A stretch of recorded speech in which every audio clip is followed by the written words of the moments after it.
Përshëndetje, aktualisht jemi në fshatin Korrish, një fshat periferik i komunës së Prizrenit, është shkolla dëshmore tek Kabashit, është raportuar ose ka pas pretendime për një subjekti politik që ka pas përplasje fizike madje arrestim. Shkurt po e lexoj një përgjigje që kemi pranuar nga Drejtoria Renale e Policisë së Kosovës për Prizren. Më pas do të bisedoj me menaxherin kësaj qendre, i cili na shpjegoi versionin e tij, cilën besoj që ja ka komentuar edhe institucioneve, në këtë rast Policisë së Kosovës. Policia e Kosovës na ka thënë se rreth orës 15:30 është raportuar për një sulm verbal që ka ndodhur në fshatin Korrish të komunës së Prizrenit në mes të dy qytetarëve vendas, të cilët kanë qenë njëkohësisht edhe vëzhgues në këtë qendër të votimit. Sipas tyre, pas marrjes së informacionit, policia ka ndërmarrë veprimet e nevojshme dhe të dy personat janë ftuar në stacionin policor për intervistim. Sipas Policisë së Kosovës, nga deklarimet e dhëna nga palët e vërshira dhe në konsultim me prokurorin, është konstatuar se ky incident nuk ka qenë ndërlidhur me procesin zgjedhor. Lidhur me rastin, sipas Policisë së Kosovës, është njoftuar prokurori kujdestar, i cili do të vendos për procedura të mëtejshme në përputhje me kompetencat ligjore.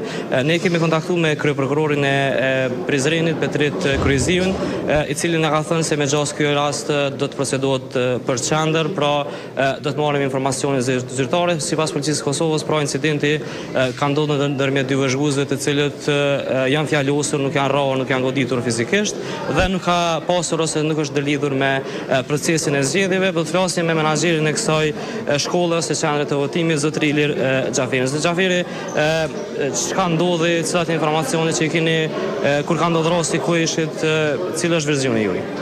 Përshëndetje, së pari, do të faktikisht rreth incidentit më hershëm që ndodhi fatkeqësisht, edhe pse është hera parë që na ndodh një incident i tillë, pasi që çdo herë zgjedhjet tek ne kanë qenë qeta dhe janë qeta, po ky incident nuk ka të bëjë me zgjedhjet. Ky realisht është një incident për çështje personale mes dy individëve, po fatkeqësisht ka ndodhur në hapësirë të korridorit të shkollës, do thotë. Ku ishit ju kur ndodhi, çka pa, çka dëgjuat? Në moment kam qenë duke biseduar me ekipin policor, të cilët ishin duke përfunduar ndrrimin.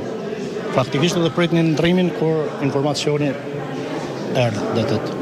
Këta ishin vëzhgues dët? Njëri ka qenë vëzhgues, e tjetrin sa kam pasur informant nuk ka qenë, po ndërkohë mbas disa informatave e kanë angazhu subjektet për pjesën e pasdites, do thotë, sipas informatave që i kam momentalisht. Ndërsa më herët për njërin nuk kam pas informatë që ka qenë vëzhgues, edhe kam llogarit si qytetar i lirë, do thotë, faktikisht ka ardhur me votu apo varësisht. Sa përket që ka qenë vëzhgues, Policia e Kosovës tha që dy kanë qenë vëzhgues.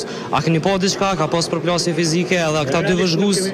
Realisht me thonë drejtën nuk kemi pa kërkush kur gjë, as unë do të s'kom pa kur gjë, se unë thash isha me ekipin policor duke biseduar se ishin të përfunduar dhe ishte çdo gjë qetë. Edhe kur ka ndodhur, sa ka ndodhur çështje sekondash ka qenë, ajo që nuk kemi mujt kërkush me. Ndërhyri pastaj policia, çka po ti? Jo, do të thotë faktikisht ndërhyri policia, njërin e ndau në njërin anë, tjetrin në anën tjetër dhe mandej vazhdon me procedurat e tyre, do të thotë faktikisht. Në bazë të bisedës me njërin, do të thotë që llogaritet se nuk ka qenë vëzhgues ai. Për mua ai nuk ka qenë vëzhgues, po prapë subjektet politike e dinë ato në fakt, do të thotë normal. Keni pas rast me bisedu me këta dy persona gjatë ditës ose edhe pasi që ndodhi rasti? Ka pas diku 5 minuta, 10 para se me ndodh ai rast. Ne të dytë kemi biseduar, do të thotë normal, edhe plus kanë qenë çdo gjë e qetë. Arsyet nuk i din kërkush kur. Do të thotë logjikisht kanë qenë vëzhgues të dy partive të ndryshme, se realisht për njërin e di që ka qenë përfaqësues i një subjekti, ndërsa ai që llogaritet që është i dëmtuar, për mua nuk ka qenë vëzhgues, derisa deri në ato momente nuk ka pas as begjas kur gjë. Subjektet politike tash mbas deklarimeve thonë se jo kanë vëzhgues, ndërsa për mua po prapë se prapë është çështje e tyre. Pastaj policia vazhdon normal procedurat e rregulla, shoqërimin, intervistimin, edhe ju ajo kontaktuan, da dhani deklaratë ose dhani informacion si përgjithës këtu. Realisht policia do të thotë faktikisht derisa ishmi non stop prezent, do të thotë nuk kontaktuan me marrë diçka deklaratë për mirë, sepse aq sa ishin ata dhe unë isha do të thotë normali i pranishëm me ta. Edhe kështu që kam me shoqërimi tyre në stacionin policor për deklarata dhe për procedurat më të tjeshme.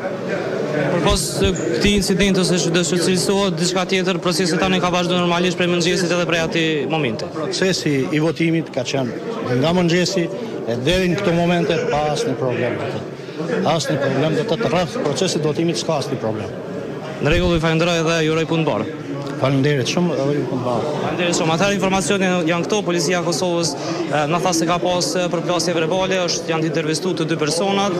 Policia e Kosovës ka konstatuar se përplasja e tyre s'ka pas të bëjë diçka me procesin zgjedhor. Sipas Policisë së Kosovës të 2 kanë qenë vëzhgues, megjithatë dëgjuesit edhe menaxherin e kësaj qendre të votimit, i cili tha se për njëri nuk ka qenë në drejtëni në fillim që ka qenë vëzhgues, megjithatë sipas tij më pas është komptuar se njëra nga partitë politike në pjesën tjetër të ditës e ka angazhuar njërin prej këtyre personave që të jetë vëzhgues. Do të tentojmë të marrim informacione edhe nga prokuroria themelore këtu në Prizren, ndoshta edhe nga qendra, në mënyrë që qartësohet të gjithë kjo, megjithëse ka një njoftim zyrtar nga Policia e Kosovës me informata të cilat janë ndryshe nga ato që u kumtuan fillimisht publikisht.